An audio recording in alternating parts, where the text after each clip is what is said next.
Bonsoir, bienvenue sur la libre antenne, comme tous les soirs, 21h minuit sur metatv.org. Ce soir, on reçoit Daniel Conversano. Bonsoir Tepa, bonsoir à tous les métanautes. Voilà, bonsoir à tous les métanautes connectés, parce que ce soir, c'est la saison 2, vous savez, donc nouveauté, voilà, toi tu n'étais jamais venu à MetaTV, c'est la première fois, donc ça va être l'occasion de te connaître. Oui, mais je vous remercie beaucoup de m'inviter. Oui, parce que, écoute, beaucoup de gens te connaissent, beaucoup de gens grâce à tes vidéos, alors je fais un petit bonjour déjà aux métanautes, comme d'habitude, Aldo Lenzano, Liberty, Medusa, Alex Bellard des Choix, Ozzy, ça Ozzy c'est un ancien, Papa Troll, voilà, Henri Serin, Papa Troll, oui ils ont des noms, ça risque de troller un peu ce soir, on en avait parlé un peu avant, écoute, tu m'avais dit je m'y attends, t'es habitué. Tu rigoles, t'as vu un peu mon Facebook, c'est un champ de guerre, donc, si tu veux, moi j'attends que ça, y a pas de problème quoi. Donc les armées te trollent, ne te font pas peur. Oui, bien sûr. C'est un peu normal parce que, alors on va voir un peu, toi t'es quoi? T'es un auteur déjà, on peut dire ça comme ça. Je te remercie de commencer comme ça, c'est bien. Bah oui, parce que tu es un auteur, tu écris quand même des textes. Oui, en fait le fait de me prendre en vidéo n'est qu'un prétexte en réalité pour faire découvrir ma plume, n'étant pas édité par ailleurs. Alors après c'est vrai que maintenant c'est un format que j'apprécie et que j'arrive, que j'essaye d'esthétiser au maximum, c'est-à-dire d'un format hybride à moitié mise en scène, à moitié littérature.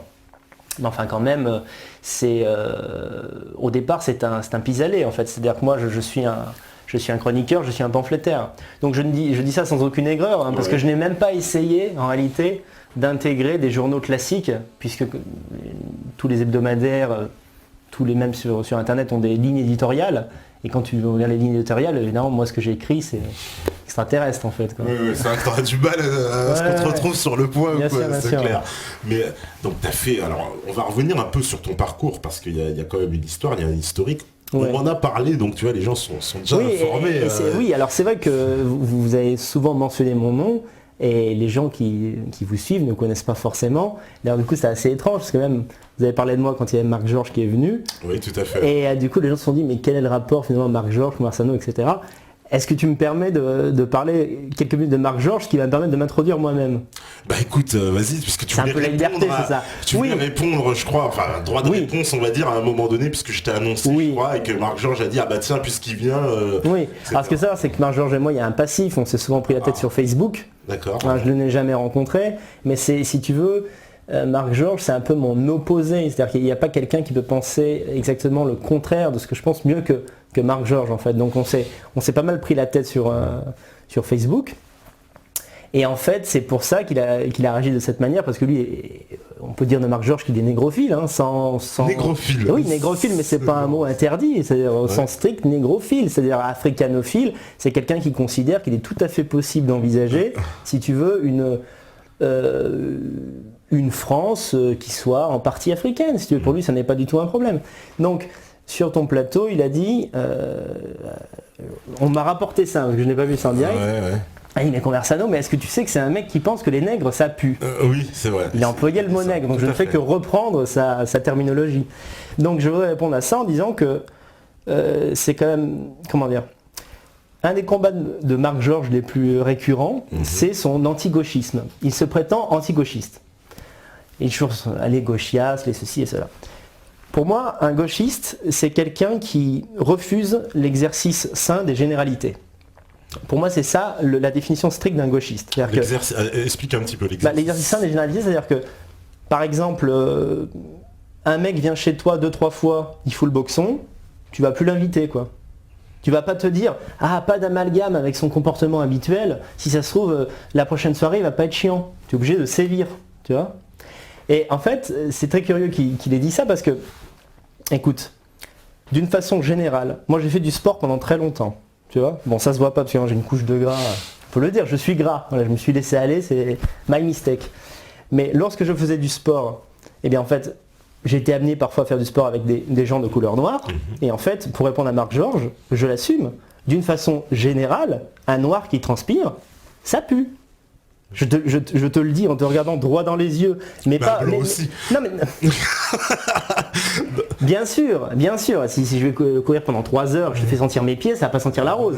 Mais l'idée que les noirs puissent dégager une odeur qui soit plus dérangeante que les autres n'est pas une idée qui n'est basée sur aucun fond de réalité.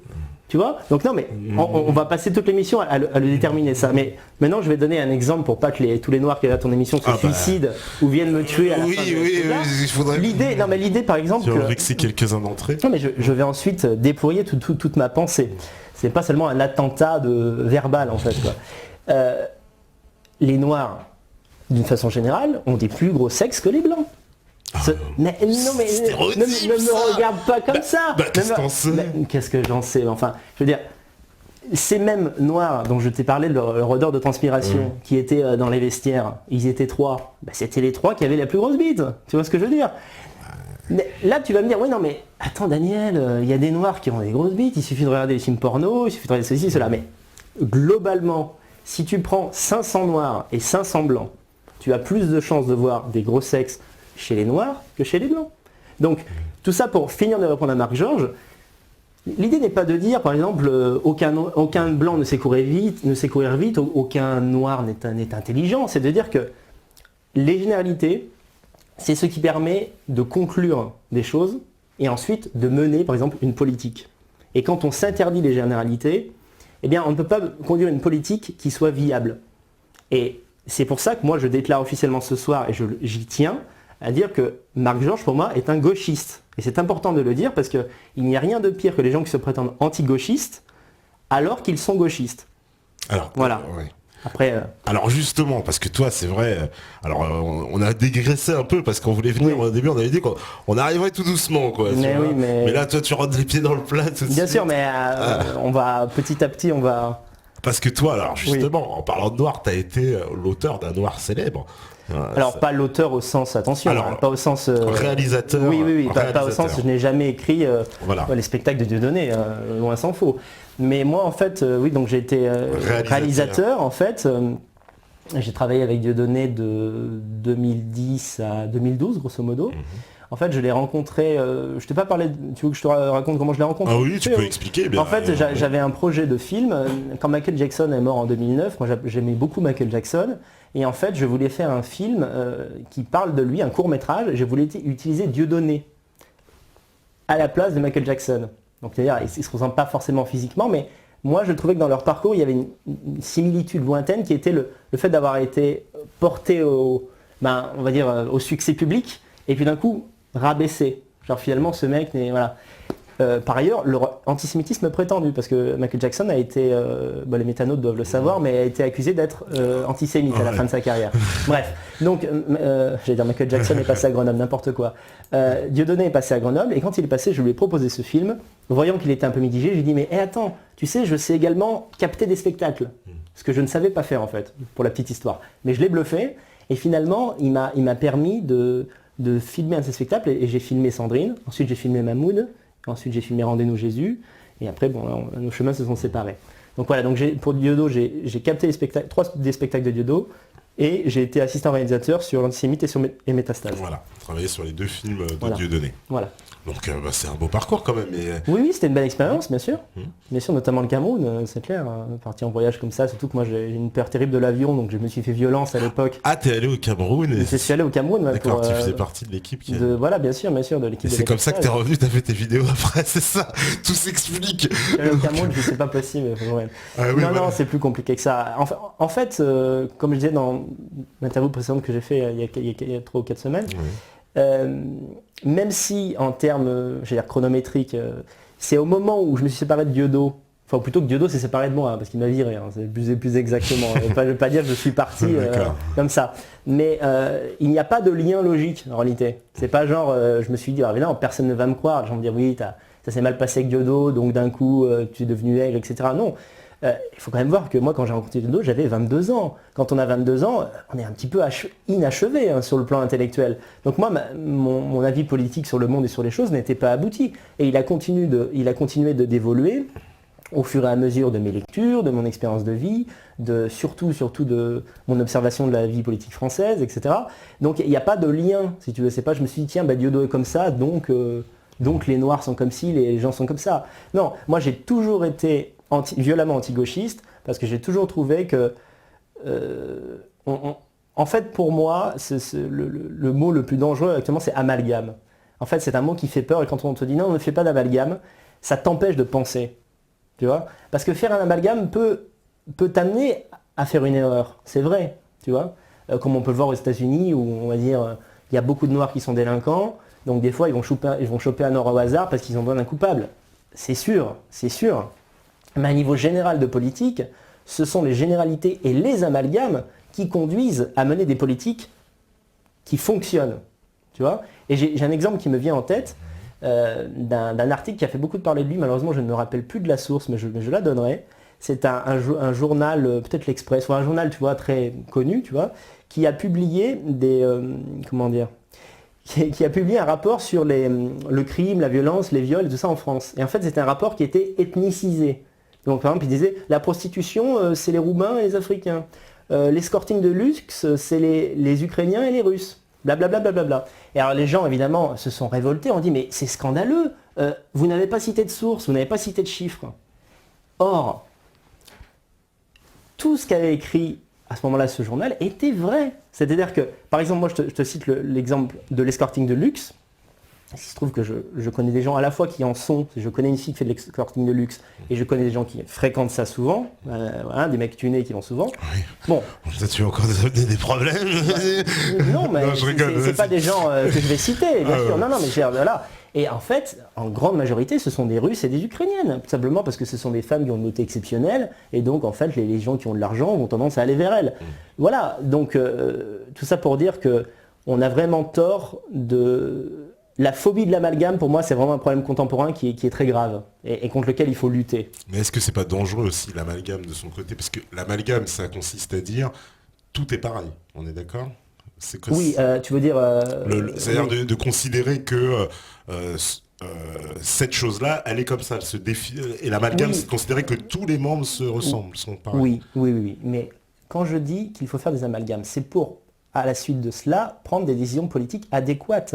Par exemple, quand je t'ai parlé tout à l'heure des Noirs, taille du sexe, que tu veux, l'intelligence, etc., j'ai bien conscience que tous les Noirs du monde ne sont pas inintelligents. Si tu veux, demain, tu vas me présenter un Noir qui va me tuer aux échecs. Un Noir qui écrit mieux que moi, ceci, cela. Mais d'une façon générale, si tu veux, il y a des constats qu'on peut faire et qui permettent ensuite de mener une politique. Et moi, je te donne un exemple très simple. Moi, j'ai une théorie. Elle vaut ce qu'elle vaut, mais cette théorie, c'est que la délinquance ordinaire, c'est-à-dire la délinquance citadine, est le fait quasi exclusif des Noirs et des Maghrébins. Oui. J'en veux pour preuve le fait que dans des pays pourtant pauvres, comme les pays de l'Est, Roumanie, Slovaquie, Ukraine, etc., alors que ce sont des gens extrêmement pauvres, il n'y a pas de délinquance ordinaire. Le taux de viol est presque négatif. Il n'y a pas de dégradation, il n'y a pas de déprédation, si tu veux. Il y a d'autres problèmes, la corruption, les vols. Quand il y a une guerre, c'est des barbares infinis, bon, etc. Mais pour moi, on parle par exemple d'un niveau politique. Tu me disais, oui, la dangerosité de l'amalgame. T'es pas. Si demain, en un coup de baguette magique, il n'y a plus d'Arabes et de Noirs en France, il n'y a plus de délinquance. Moi, je te le dis. Ouais. Et malheureusement, je n'ai pas cette baguette magique. Mais qu'est-ce qu'on appelle la délinquance ? C'est simple, la délinquance ordinaire. La délinquance ordinaire, le petit vol. Oui, mais ne dis pas cela comme si c'était quelque chose qui n'était pas pénalisant en fait au quotidien. Parce que quand tu es quelqu'un de normal en fait, qui rentre de son travail, qui a passé une journée à bosser, qui va retrouver sa petite femme tranquillement, je veux dire, c'est plus qu'agaçant, il faudrait inventer un mot, d'avoir peur de prendre certains types de transports parce que tu sais pertinemment qu'à partir d'une certaine heure, tu as la possibilité de te faire emmerder, ce qu'on appelle l'insécurité. Oui. Donc la petite délinquance est la petite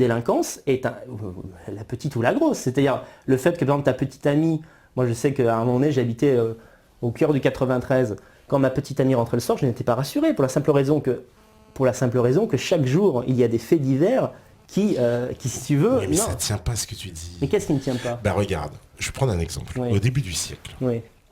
il y avait en France une énorme vague de délinquance, comme tu parles, de délinquance quotidienne. Oui. C'est ce qui a donné la création des brigades du TIC sous Clémenceau, justement, d'avoir ces polices motorisées. Donc ça veut... Et pourtant, il n'y avait pas de loi noire et d'arabe. Non, mais attends, là tu me parles d'un temps... C'est ce que je dis, il n'y avait pas de noir et d'arabe en 1900. Non, mais il y a pauvreté et pauvreté, t'es pas... Il y a pauvreté et pauvreté. Actuellement, nous ne sommes pas... Tu es d'accord avec moi que ce qu'on appelle les racailles de banlieue ne sont pas pauvres au point de n'avoir pas à manger. Non, ils sont pas... Non, c'était pas une question en réalité, c'est une affirmation, parce que je le sais, il y a des coins... À part les clodos, si tu vas en France, personne n'a des problèmes avec la faim. Là, au début du siècle, il y avait des problèmes avec la faim. C'est-à-dire qu'en fait, je te tue parce qu'en fait, c'est ou moi ou toi. Bien sûr. Ça n'a rien à voir. Est-ce que le problème, il ne se situe pas ailleurs? Est-ce qu'il ne se situe pas plutôt... est-ce que le problème que toi, tu identifies comme un problème ethnique quasiment, est-ce que c'est pas plutôt un problème de déracinement et d'identité? C'est-à-dire que ces gens ne se sentant pas appartenir, avec le déracinement, on n'a pas construit en fait une identité qui fait qu'ils sont dans un environnement dans lequel ils veulent le dégrader alors que c'est chez eux, quoi. Enfin, ils ne comprennent pas. Donc toi, ta théorie, c'est qu'ils considèrent, ils n'arrivent pas à imaginer qu'ils sont chez eux. Et donc l'implication que ça a, par exemple, de brûler des voitures. Ils se sentent pas chez eux, ils font n'importe quoi. Ils ne se sentent pas chez eux. Mais ils veulent pas se sentir chez eux non plus. J'ai pas dit... Attention, je les excuse pas non plus là-dessus. Toi, tu es dans le constat, d'accord. Je les excuse pas non plus, mais est-ce que justement c'est le fait que tu vois, j'ai envie de dire, est-ce que c'est pas une conséquence justement du déracinement identitaire total de la France? Moi, j'ai une réponse qui vaut ce qu'elle vaut. Vas-y. Moi, je pense que la raison pour laquelle ces gens ne se sentent pas chez eux, c'est parce qu'ils ne sont pas chez eux. Et je vais essayer de t'expliquer ça plus calmement du monde. Même si tu es... tu peux être... Moi, par exemple, je suis métis franco-italien. Tu vois? Bon. Mais quand tu es métis, donc déjà, la plupart des gens dont on parle ne sont pas nécessairement des métis. Ce sont des gens qui sont de père et de mère algériens. Je te parle en termes ethniques. Ça peut être des gens qui sont là depuis 4 générations. Non, mais ça peut être des gens qui sont là depuis 4 générations. Mais si depuis 4 générations, il n'y a pas eu de mélange. Donc en fait, pour moi, ce ne sont pas des métis. Ce sont des Algériens ou des Marocains ou ce que tu veux qui sont en France depuis plusieurs années. La raison pour laquelle il y a un problème d'identité et qu'ils ne se sentent pas assimilés, c'est parce qu'ils sont inassimilables. Mais non pas comme je l'ai dit tout à l'heure pour des questions de violence, etc. Simplement parce que, si tu veux, je pense qu'on a le multiculturalisme est une idée complètement à la fois obscène et complètement folle. Et la raison pour laquelle ça ne marche pas, c'est que ça ne peut pas marcher. Parce que, et ça c'est un scoop que je vais donner, les mecs qui se baladent avec un t-shirt « Maroc, mon pays jusqu'à la mort », en fait je les comprends. Parce que quand ils se regardent dans le miroir, ce qu'ils voient dans le miroir, c'est une gueule de Marocain. Et ça sera toujours comme ça. Tu vois ce que je veux dire? C'est-à-dire que même moi, regarde, plus j'avance en âge, plus j'ai une gueule d'Italien plutôt que de Français. Ouais, t'as une gueule de rebeu un peu aussi. On me l'a souvent dit. Vrai, personnellement, je ne trouve pas. Je pense que il y a dans la façon dont les gens me dire que ouais, je suis un rebeu, pour moi, il y a de la propagande. C'est-à-dire que pour moi, vous avez ingéré de la propagande et en fait, vous croyez en me voyant voir un rebeu. Or, je suis un Italien du Sud et c'est une race qui existe. Une race à part entière. C'est-à-dire que j'ai la tête, une race, une ethnie. Oui, une race, moi je dis une race. Si tu regardes les tableaux du XVIIe siècle, les tableaux de la Renaissance, tu verras un nombre incalculable de gens qui ont une gueule comme la mienne. Ouais, Alger, j'en ai vu des comme toi aussi. Ah bah je te le garantis. Ne mens pas. Ah je mens pas. Ne me dis pas que je ne ressemble pas davantage à un Paolo Maldini qu'à un Zinedine Zidane. Franchement. Ah franchement, je te jure que tu ressembles à un Algérien. Tu trouves que je ressemble à Zinedine Zidane? Peut-être pas Zinedine Zidane, mais tu me dirais je m'appelle Samir, tout le monde te croit. Ah ouais, tu crois? Plus que moi. Moi je pense qu'il y a une forme de mensonge là-dedans. Ah non, soit franchement, non, je suis sérieux. Non mais simplement même dans la façon dont le cheveu frise. Le cheveu de l'espagnol ou de l'italien frise d'une certaine manière, le cheveu de l'algérien ou le cheveu du noir frise d'une autre manière. Mais tout ça pour dire quoi? Tout ça pour dire qu'on ne peut pas sortir de la logique de l'apparence.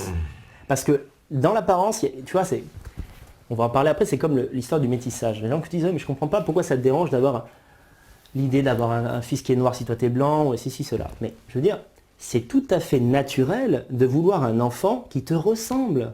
C'est tout à fait normal. Et l'inverse aussi. Mais l'inverse aussi quoi? C'est-à-dire, c'est tout à fait naturel de vouloir un enfant qui te ressemble pas, absolument, comme un projet. Mais c'est pas un projet, c'est la vie qui te tombe dessus. Ne serais-tu pas davantage, non pas fier, mais de voir un enfant qui te ressemble? Maintenant, ton enfant naît et c'est un enfant bridé. Est-ce que tu n'aurais pas un réflexe premier contre lequel tu vas lutter, puisque tu es le père, donc tu vas aimer cet enfant de la manière qu'on aime les enfants adoptés. Mais l'enfantement, c'est l'idée aussi de perpétuer sa personne à travers, de combattre la mort quelque part. C'est-à-dire que tu fais un enfant et à travers ta mort survit ta progéniture, tu vois. Donc il y a une fierté dans le fait d'avoir une progéniture qui te ressemble, qui va dire elle-même va diffuser son histoire, transférer son histoire, son patrimoine, sa culture à sa propre descendance. Tu vois ce que je veux dire? Ouais, et c'est beaucoup plus complexe à dire. Déjà parce qu'il en a deux. C'est pas évident d'avoir le cul entre deux chaises. Je veux dire, moi-même j'ai des problèmes identitaires. Je ne sais pas si je suis italien, je ne sais pas si je suis français. Tu vois ce que je veux dire? Donc c'est ça. Non mais c'est peut-être un scoop pour plusieurs personnes. Mais il est évident que j'aime l'Italie. Mon père est italien. Quand mon père regarde des matchs de foot, etc., et qu'il supporte l'Italie, comme c'est mon père qui aimait le sport, moi je supporte l'Italie par exemple. Tu vois, je n'ai pas spécialement le cœur qui vibre quand je vois la France jouer au football, ce qui ne veut pas dire pourtant que j'irai siffler la Marseillaise, contrairement à certains. Mais tout ça pour dire quoi? Tout ça pour dire que je pense que l'identité est inexorablement liée à l'ethnie. C'est-à-dire que je pense que ça nous paraîtra toujours étrange, tu vois, parce que nous, on a intégré l'idée, ça fait 30 ans en fait, que la France est multiculturelle, globalement. Mais imagine demain... 30 ans, je suis pas tout à fait d'accord non plus avec ça. Multiculturelle, je pense au sens Laurent Ozon, c'est-à-dire au sens, ça fait 30 ou 40 ans qu'il y a des Africains sur le territoire français. Oui, mais il y avait des Africains avant. Oui, non, mais en quantité, il n'y avait pas autant. Mais les Dom-Tom, ils étaient déjà là. Oui, non, mais ils n'étaient pas sur le territoire. En gros, Bobigny, tu vois de quoi je parle. Bon, Barbès, ça n'a pas 100 ans, bref. Moi, je pense qu'il te paraîtrait tout à fait incongru, je dis il, mais c'est un il générique, hein, c'est pas toi, c'est les gens, c'est qui tu veux. Si demain tu prends un billet d'avion pour Tokyo, et qu'en arrivant à Tokyo, tu ne vois que des gens qui ont une tête de Mexicains, tu vas te dire, mais qu'est-ce qui se passe dans ce pays? Ça va te paraître incongru. Moi, ça me paraîtrait tout à fait incongru. Tu peux trouver tous les exemples que tu veux. Tu vas au Cameroun, tu vois des mecs qui ont des gueules d'esquimaux. Bon, eh bien, moi, je pense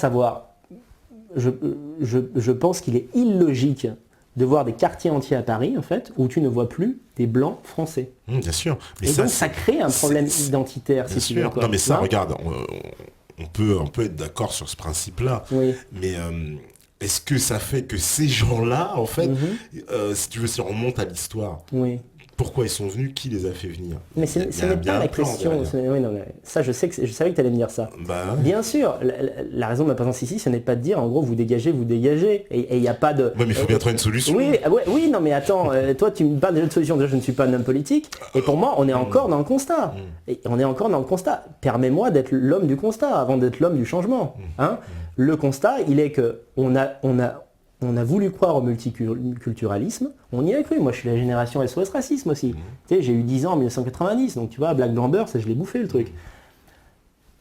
Ça ne marchera pas. Ça ne marchera pas parce qu'une identité, c'est une culture, une histoire, et c'est par le biais de l'ethnie et de la race que ces choses-là se transmettent. C'est tout à fait normal qu'un écolier qui est marocain, ou peu importe, malien de père et de mère, en ait rien à secouer de Napoléon. Tu vois ce que je veux dire? En ait rien à secouer de l'histoire française. Et ça, si tu veux, à un moment donné, le réel est implacable. Tu ne peux pas aller au-delà de ça. Donc tout ça pour dire que je pense que l'idée qu'un jour, je vais le résumer comme ça. Tu vois, je pense que toi, tu es un mec qui aime vraiment la France. Tu vois, et c'est pour ça que je t'apprécie. Je pense que si tu veux la France, tu la respectes, tu l'aimes, c'est ta mère, etc. Tu peux l'identité française, tu peux la ressentir, tu peux l'aimer, la culture, tu peux tout ce que tu veux, mais la France, tu ne pourras jamais l'incarner. Tu ne pourras jamais, dans la tête, dans l'inconscient collectif des gens, tu ne pourras jamais incarner l'idée de la France. Mais c'est pas une critique genre je t'enterre sous terre. C'est que un Chinois, tu lui dis la France, c'est pas toi qui vois. c'est pas toi qui vois. Et c'est pas un maghrébin, c'est pas un noir. Je suis pas tout à fait d'accord avec ce que tu dis là. Moi, je pense que je voyais Thierry Henry à Londres. Il était adulé, il est tellement français, so French. Oui, non, mais Thierry Henry. Tu peux toujours avoir des dérives comme ça. Puis certaines personnes ont un comportement, tu as des dandys un peu, tu as des dandys parisiens noirs, bien sûr. Mais c'est toujours pareil. D'une façon générale, il faut préserver l'idée que l'identité est liée à l'ethnie. Parce que l'on parle de mon point de vue, tu as le droit de ne pas être d'accord. Hein. Et ça, moi c'est ça mon chemin et c'est ça le sens de mes vidéos dont finalement on n'a pas encore parlé. Moi je voudrais remettre dans la tête, parce que finalement c'est pas tellement aux Noirs et aux Maghrébins que je m'adresse.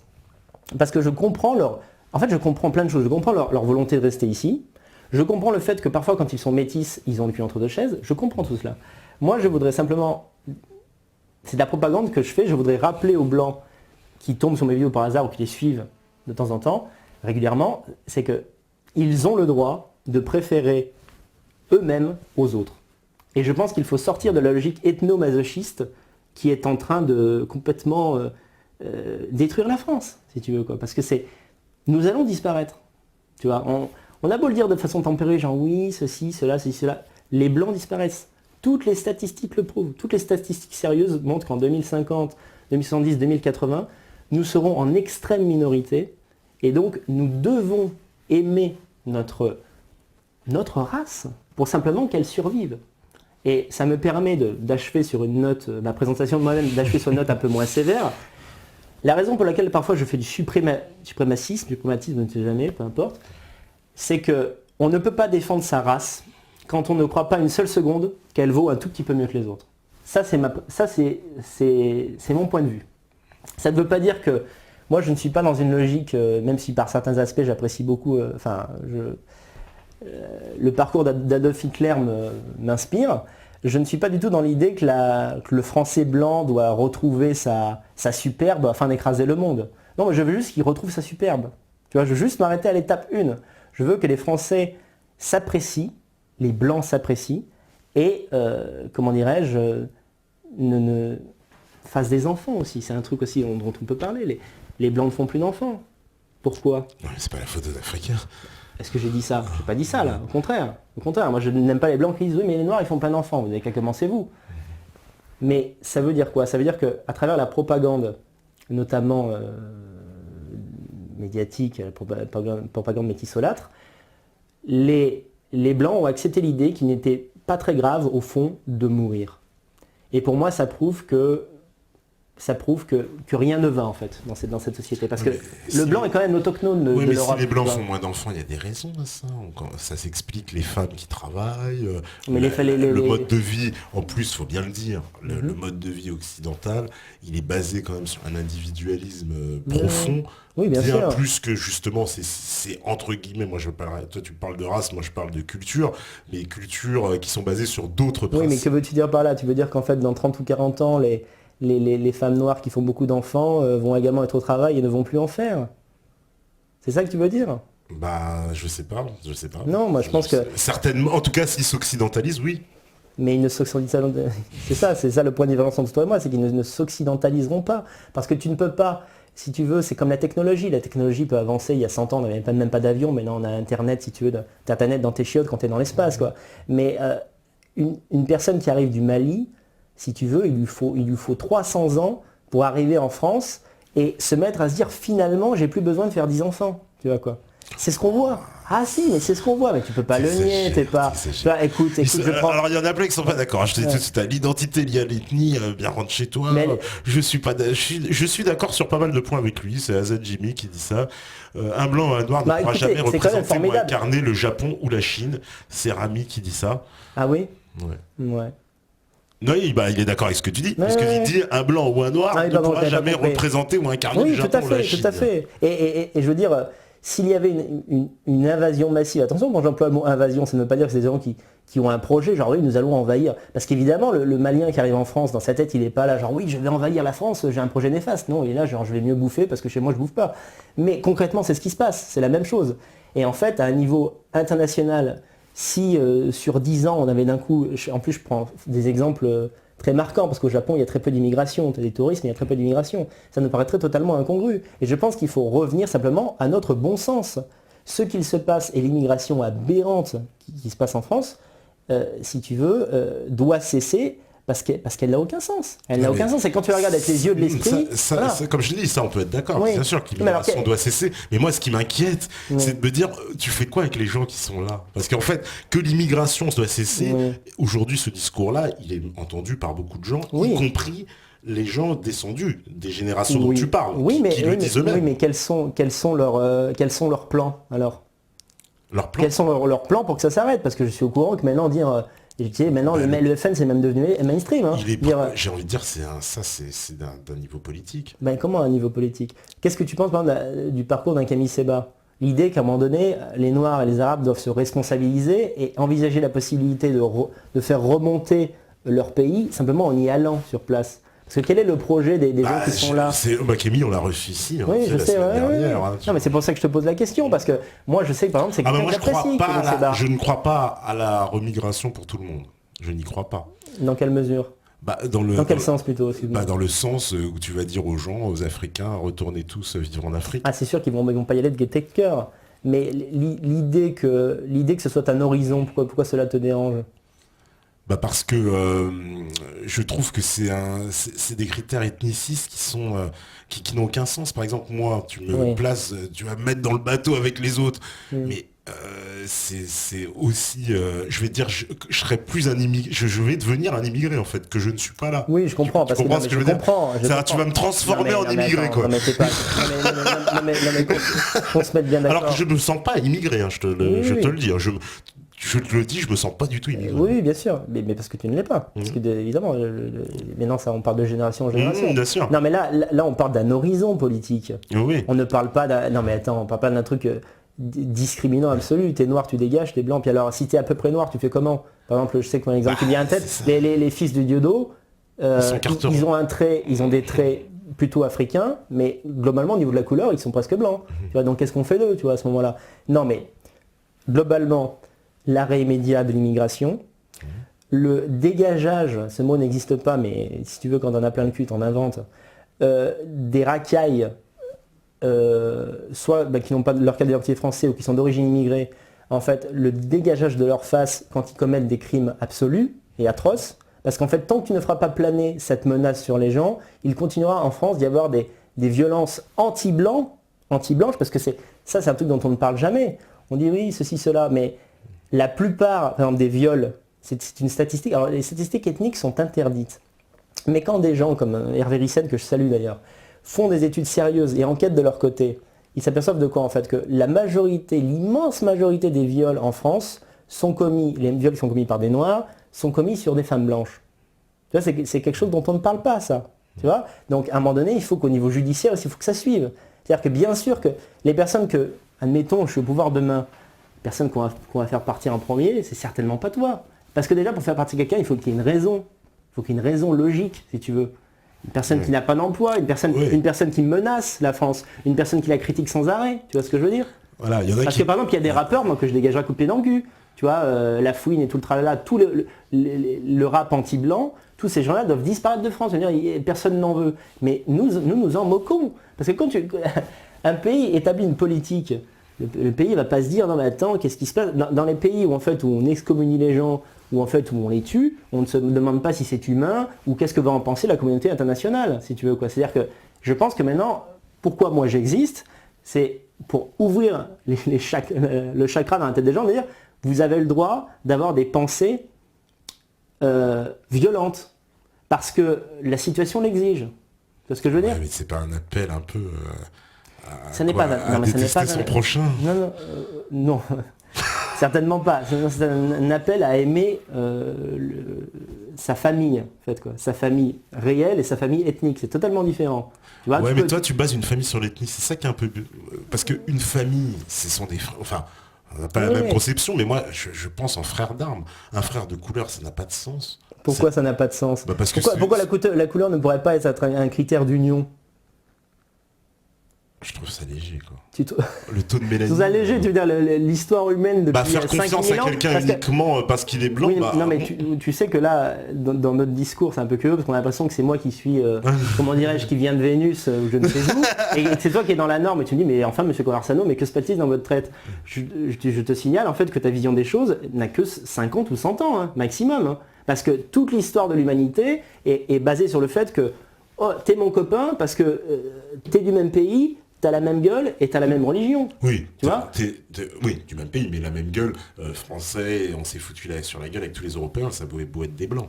Les Anglais. Oui, mais parce que. Non, oui, bien sûr. Non, mais bien sûr, mais je vais revenir sur ce que tu as dit, mais parce qu'à l'époque, le multiculturalisme était tellement un truc imaginaire, si tu veux.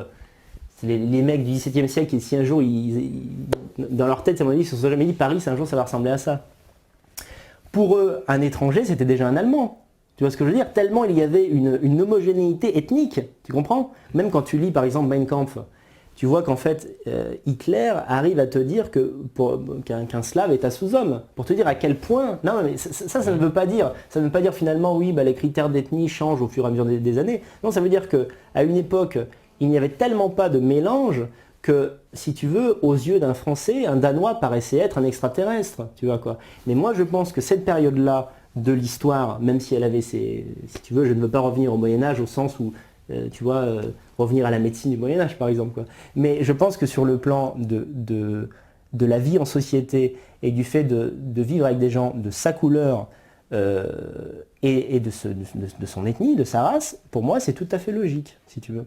Et il n'y a que... Alors ça, c'est aussi un truc important à dire, c'est que on parle de ça finalement comme si c'était un phénomène qui touchait la planète entière, mais il n'y a que les Blancs qui sont obligés, sans qu'on leur ait d'ailleurs demandé leur avis, de subir une invasion migratoire.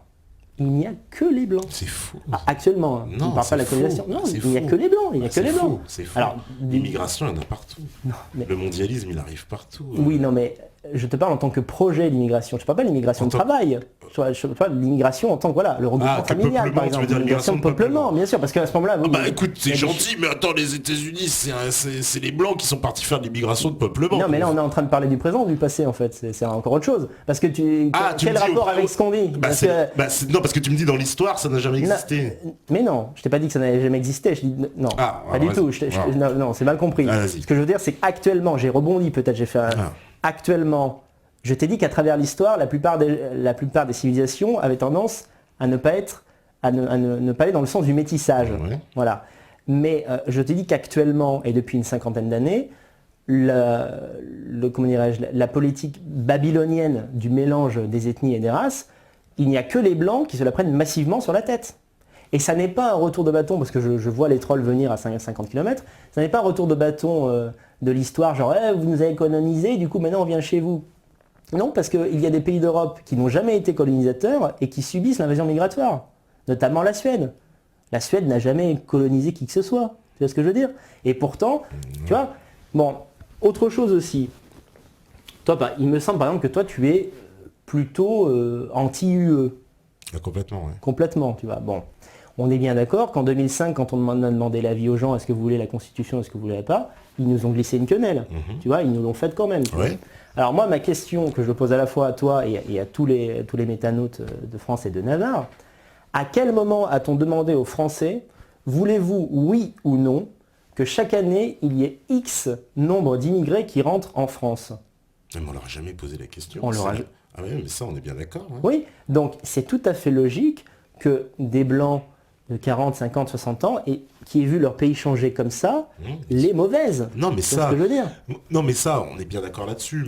Mais si tu veux, pour à la fois expliquer le phénomène et à la fois même arriver à une solution, puisque tu dis oui, on arrivera à une solution, ça ne passe que par la sortie de l'Union européenne, puisque c'est un domaine qui est de la compétence de l'Union européenne, l'immigration. Oui, c'est bien la sûr. commissaire aux libertés, c'est Viviane Reding qui s'occupe de ça. Donc avec Schengen, en plus, c'est l'idée que des Italiens puissent accorder l'autorisation à un Malien de venir à Paris. C'est ça la réalité de Schengen. Oui, d'accord. Donc déjà, si on veut stopper l'immigration, il faut sortir de l'Union européenne. C'est un des facteurs responsables de cette politique. Je suis tout à fait d'accord avec toi. Mais pour mettre dans... Parce que moi, je le dis à la firme, je pense être un propagandiste. Ah ouais. C'est-à-dire que je fais ça, en fait, si tu veux, pour délivrer un message. Et je n'ai aucune honte de le dire. De la même manière que Jacques Attali est un propagandiste talmudo, sioniste, juif et tout le tralala. Moi, je suis un propagandiste nationaliste.